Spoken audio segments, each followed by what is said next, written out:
Pat Robertson talked to Steve Goreham of the pro-corporate Heartland Institute, and they discussed science and climate change. Who doesn't love it when evangelical Christians want to talk about science? This is going to be precious. If it gets warmer, it is getting warmer, what does it mean? I mean, the Arctic is open up, ships can travel around up there, they can explore for oil and gas and so forth.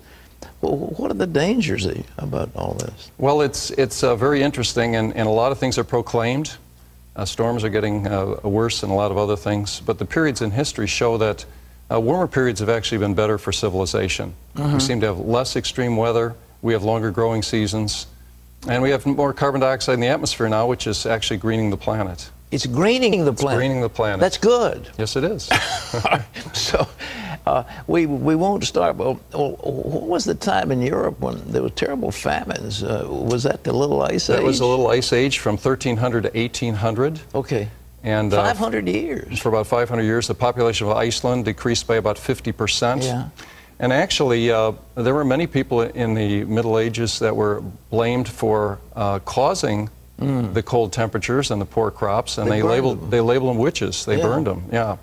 And so today we blame it on our neighbor's SUV or a power plant. It's a little bit of a medieval thing, unfortunately. Let's hope we don't burn the officials of VEPCO. The problem is, though, that we haven't had warming now for 16 years. And all of the climate models are wrong. People should be rejoicing in Bangladesh and the Maldive Islands and New York City and San Francisco. Did you notice that? At the beginning of the clip, they start out by saying, global warming is a good thing, and then by the end, they pivoted to, oh, global warming's not happening, it's a myth. Wait, so which is it? Is it happening and it's a good thing, or is it not happening at all? No, but see, that alone shows you they're not interested in the truth. They're just trying to say, pay no attention to global warming. However they can possibly say it, they'll say it. Even if they end up wildly contradicting themselves from one breath to the next. Oh, and my favorite is when he goes, you know, years ago they burned people at the stake because they thought they were messing with the weather. Who? Who did that?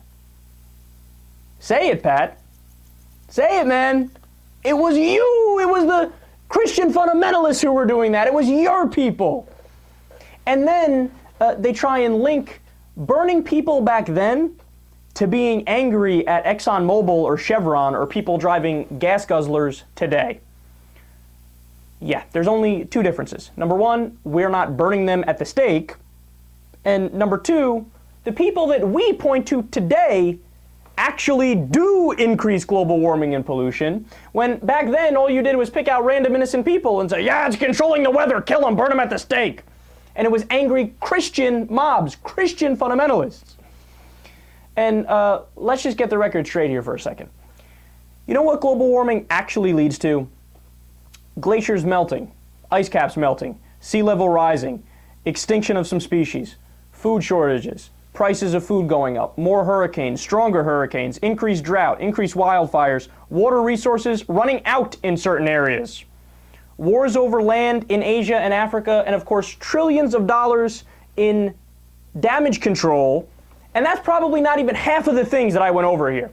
I mean, we did a story yesterday from just the Arctic ice melting in eastern Siberia.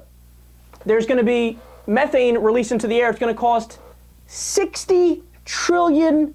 Don't listen to these fools. Be afraid. Be very afraid of global warming.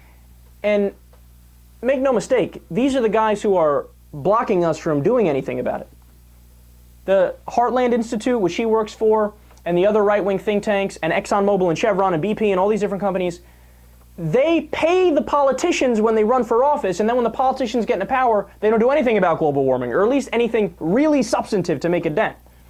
Why? Because they listen to the people who bought them. And the people who bought them have a financial interest to pretend like global warming isn't happening, because if we move towards green technology, it'll cut into their profits.